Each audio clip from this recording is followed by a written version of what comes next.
Chapter 77. Did we really do that last night? I ask myself as I walk into the bathroom. I turned the light on to get my answer. Yes, we did. I smile as I touch both sides of my neck. Alexis, purring in my mind, she is obviously happy that we have our mates. The kids are going to be ecstatic. They officially have a mommy and two daddies. I can't wait to see them. I know it's only been a couple of days, but I have never been apart from them for this length of time. I am practically giddy when I am getting ready. Life just feels good at this moment in time. I hurry my men up, practically pushing them to the elevator. They don't understand, they are new to parenthood, but those kids have been my life for 7 years, my constant. The thoughts of them are what keep me going every day. They are trying to be loving and attentive. My babies are waiting for me, so we need to go. I tell them. I think they can tell I am excited, especially when I scold them for being too slow. We are meeting them in a human town near River Valley Pack. I can't wait. Nathan and Dawson are going to the pack while we do some shopping. The drive is excruciating long, and when we get there, the kids are not bothered about seeing me. Have they not noticed I was missing? They should be running into my arms. I say, frustrated that they are ignoring me, which causes Dawson and Nathan to laugh hysterically at me. Instead, they are playing in a park with two girls, probably of a similar age to them. One is a redhead, similar to Eden, and the other blonde. They are all just running around having fun. It is nice to see and quite unusual. They rarely make friends. As I approach them all, Eden runs up to me telling me she has made some new friends. A woman, I assume is their mother, calls for them. She is holding a bunch of flowers. Even from a distance, I can see the variety of colors in the bunch. The blonde carries on playing with Max and Jax, but the redhead goes to her and takes them gently. She approaches me. Do you like them? She asks. Yes, I love bright things. They make the world prettier. Tears started streaming down her face. They're for my mom, she would have made the world prettier. I didn't know what to say. Thankfully, she wanders off towards her blonde friend, who hugs her and glares at me. They go off together. What a strange encounter. I call the kids as we have a few shops to go to. They are annoyed at me, accusing me of upsetting Lottie. They are not usually this defensive. Jackson sees something he likes in the window of a thrift shop. It has a closing down sale in the window. The name of the shop is Always Watching. We have a wander inside. It smells musty and the shelves are practically empty. I am wandering around when I catch Jax and Max talking to a girl in a blue dress. It's hard to assess how old she is as she has her head down. Mommy, can we go and play in the park with our new friend? They ask. They are making loads of friends today. This new life must agree with them as well. Sure, I will be out in a few minutes. I told them all. A woman appears from behind a curtain. A woman who doesn't belong in a thrift shop, but on the cover of a magazine. She is easily one of the most beautiful women I have ever seen, with long dark hair and a flawless complexion. She smiles at me. I am glad she has managed to make friends, she struggles. She says, gesturing towards the park. Mine too, but they have made a few while they have been here. She just blurts out. Her parents were killed. I have to close the shop today and take her to the orphanage. Really? I looked at the small child with dark hair, playing happily in the park, making Eden giggle. Yes, she has no one. My heart breaks, thinking that no one would want her. I know people that could adopt her. I don't, but I am sure I could find someone. That's very generous, but the orphanage is expecting her today. Maybe your friends could visit the orphanage sometime. She is such a special girl. Here, I will give you the address. She pulls out a small card and writes on it. I slipped it into my handbag, thinking nothing of it. I buy the items Jax wanted and I leave. Nathan and Dawson come by the park, picking us all up. The kids are excited about the friends they have made today, telling their dads all about them. It takes a few hours to get to the palace, and I can't wait to relax. It has been an extremely long week. We pulled up to the palace. I am shocked. It really is a palace. I mean, I knew they were royalty, but I never saw them that way. In my pack, they are just my mates, but it is really thrown into context here. They take great pride in showing me around. I looked out the window and I saw a fountain in the garden outside. I recognized it, I had seen it before, somewhere. I got out of the building and walked towards it. Steph, the vision I had with Steph was here. I told Alexis. Then the whole vision comes flooding back. The vision I had, this was the fountain in it, the twin wolves at the center. I looked around frantically. That's when I saw it, the balcony. The room with a balcony where the bright light was coming from. I point at it. I need to go there. I say to anyone listening. I don't care who is listening, I just start running. Dawson follows me, trying to guide me. But I am a woman on a mission. I ran past Florence and the kids, who gave chase. I climbed the stairs to find the room locked. This room has always been locked. She tells me. I have lived here my whole life and have never seen the inside of it. She pauses. My dad used to tell me stories that someone special stayed in there and only someone worthy could open the door. I have the key somewhere, but it has never opened for me. Please let me have the key. I asked. It's important. She nods, leaving me there. I explained to Nathan and Dawson and the kids about my vision. Just as Florence returns with an ancient-looking key.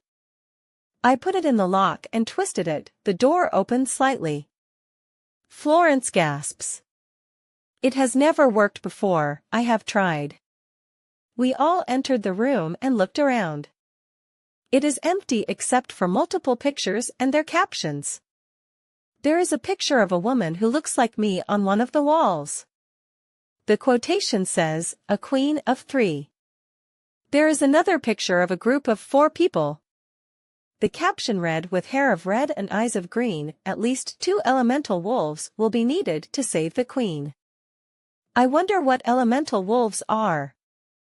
The kids were standing in front of a picture. A picture of a woman sitting on the edge of the fountain, wearing a blue dress with dark hair. In the picture her eyes are green with a blue ring around the pupil. Sitting next to her is a white wolf with black paws and a black chest. I am just staring. This is a memory from my brain, that is Alexis. Why is there a picture of Steph here, Mommy? Eden asks. What do you know, Steph? They all laugh. We were playing with her today, she is like us. She is special. What do you mean, like you? Florence asks. Her eyes are different. Her eyes are green, but they have a blue ring around them. Like the woman in the picture. Florence gasps as she looks at the young woman in the picture. I mean, if Steph were older. I imagine she would look like that. Jack says. The others agree. She's pretty. Max remarks. I just stood there shocked. Had I met a younger version of Steph? I need to get to the human village, now. I yelled at Dawson. The fastest way was to let Alexis take me. She knows where we need to go. She grabs my clothes in her mouth as we bound off. Nathan tells me he will bring a car. Hayden joins Alexis running. The girl is Steph from my vision. I tell Alexis. It is only a short while before she gets to the human town. It's not too late, but the shop is closed, but the door is open. Hello, I shouted. There is no one there. Dawson finds a dress bag laid over the counter with a note attached for Summer's Day. We looked at each other confused. We took it with us as it appeared that it was left for me. It can't have been Steph from my vision, could it? We got to the palace, and I was frantic. My mind is so confused.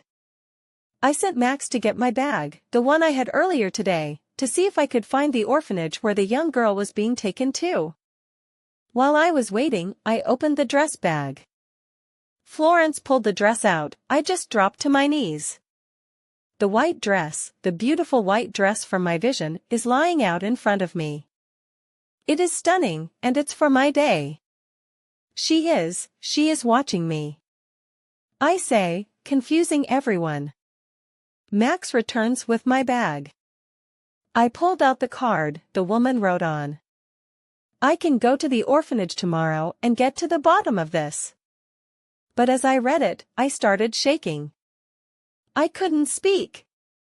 Nathan comes and takes it from me, reading it aloud. I have always been watching, Celine. Bonus chapter. Summer's POV. Dawson and Gail disappeared for a few days. They said they needed to visit a kid in the human world. The one that managed to break down the components of the wolf's bane and put it into other forms.